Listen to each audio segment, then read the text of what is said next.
أسعد الله أوقاتكم بكل خير. لقاء متجدد مع عالم من المساجد. هذه المرة نلتقي بمسجد على الحدود السويسرية الألمانية، لكنه يقع في مدينة ملهاوس الفرنسية.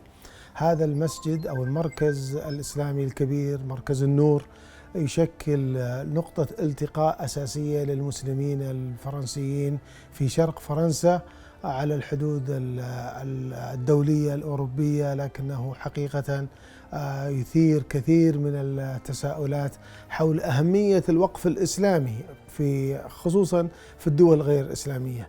يبدو هذا المركز في واقع الأمر متشعب الوظائف، متعدد الاهتمامات، يظهر في كتلته الرئيسية على شكل مثلث مشطوف منقسم إلى جزء مستطيل ومثلث صريح يفصل بينهما ممر متعدد الأدوار أو الطوابق، متكرر في كل الطوابق، يعطي إحساس كتلة المبنى بشكل قوي جدا، ويفصل ما هو مستطيل عن ما هو مثلث، ويثير حقيقة الانتباه إلى أن هذه الكتلة الهندسية الصريحة أو الكتلة الجيومترية الصريحة هي حقيقة مقصودة بعناية، رغم أن المكون متعدد الوظائف ويصعب حصره في تكوين هندسي صريح بمثل هذه الصراحة، لكنه في نهاية الأمر يظهر هنا حقيقة بشكل متداخل ببرنامج وظيفي معقد رغم البساطة البصرية التي يظهر عليها.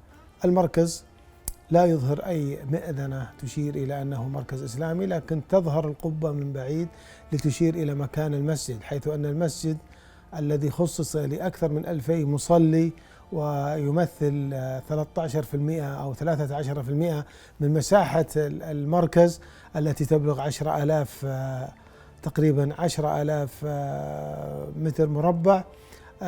المساحة الإجمالية للمسجد حوالي 1500 متر مربع من خلال طابقين، الطابق الأرضي وهو مخصص للرجال، بينما طابق الميزانين وهو مخصص للنساء.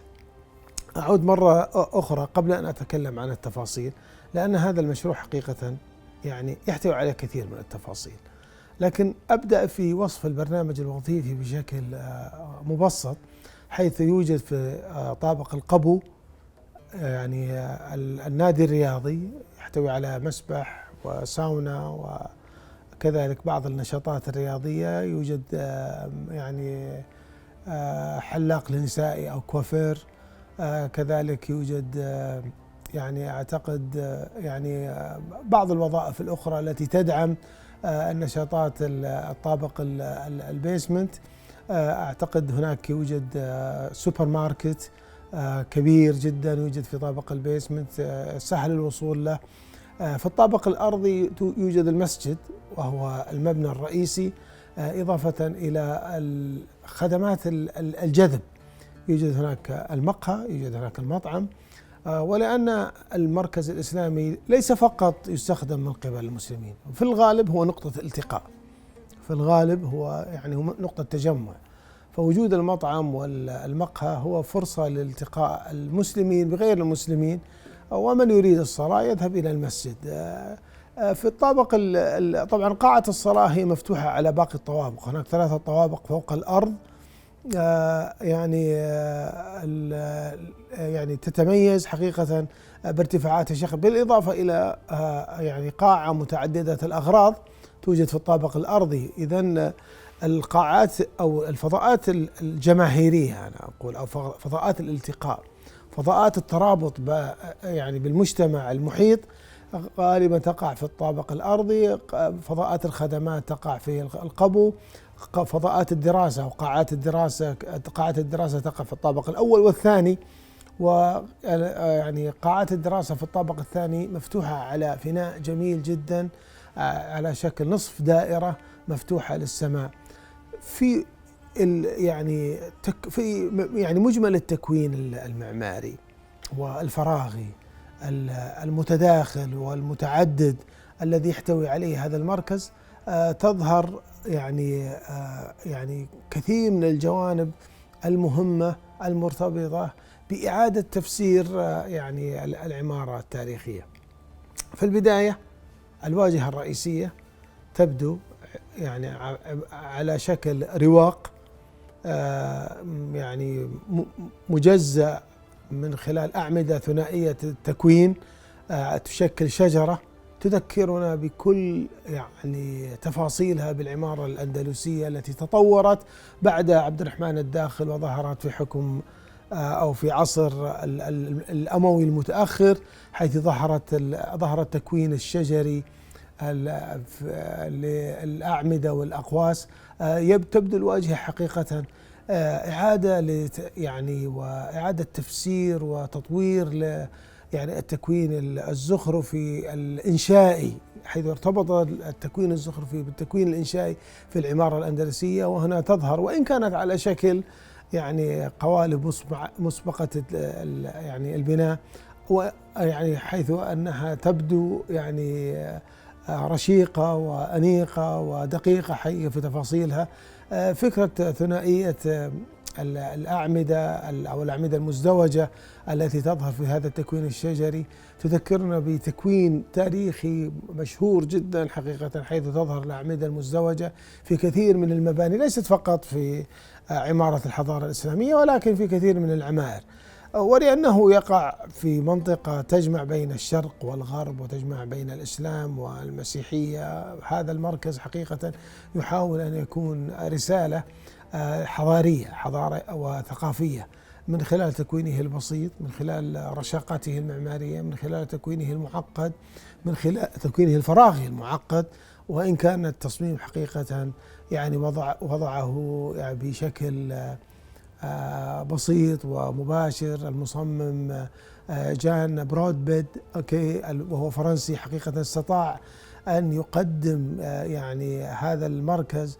بتفاصيل يعني بسيطة، لكنها الحقيقة يعني تدفع إلى التأمل والتفكير. طبعا يوجد هناك قاعة تأمل، وأنا حقيقة أنا أريد أن أتوقف عند هذه النقطة. قاعة تأمل في الطابق الأول، بما أنني ذكرت أن المبنى يثير التأمل رغم أنه بسيط، كتلة ضخمة جدا متماسكة ومفصصة إلى جزئين، يعني وإن كان غير هذا التفصيص غير ملحوظ بشكل دقيق، لكنه حقيقة هي مفصصة إلى جزئين، الجزء الاستطالي والجزء المثلث.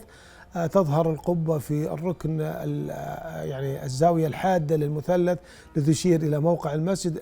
شكل قاعة الصلاة غير منتظم، لكنها تحوي على 2000 مصلي ببساطة وبهدوء، ويبدو الاكتظاظ داخل قاعة الصلاة مبهر ومثير، ويعبر عن ثقافة المسجد العميقة التي تحث على التراص والترابط والانتماء للمكان. لكن المصمم حقيقة نجح بشكل كبير في تقديم العمارة المبسطة، العمارة الأنيقة الهادئة، دون يعني الذهاب إلى مبالغات غير ضرورية. التكوين الزخرفي يبدو يعني ظاهر للعيان ويشير عن بعد، لا توجد مئذنة، لكن التشكيل الخارجي للمبنى حقيقة يربط هذا المبنى بالثقافة العربية الإسلامية، يذكر الناس بعمارة الأندلس من بعيد، والأندلس ليست بعيدة جدا عن هذا الموقع، وبالتالي يعني يقدم يعني هذا المركز مثال مهم جدا يذكرنا بالوقف الإسلامي وأهميته في خدمة المجتمع، يدفع إلى أهمية الترابط وبناء المراكز المؤثرة التي تعبر عن رسالة الإسلام في التسامح والتواصل والترابط مع الآخر، وتربط المجتمع الإسلامي ببعضه البعض في نفس الوقت، وتبقى يعني في نفس الوقت منتمية إلى ثقافتها وجذورها وعمقها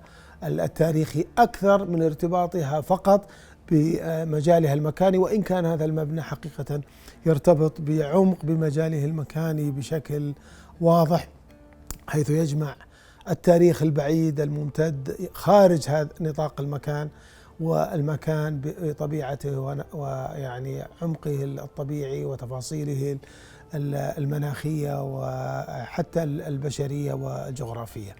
نلتقي مرة أخرى بإذن الله تعالى في لقاء آخر مع عالم من المساجد في مكان آخر من العالم بإذن الله.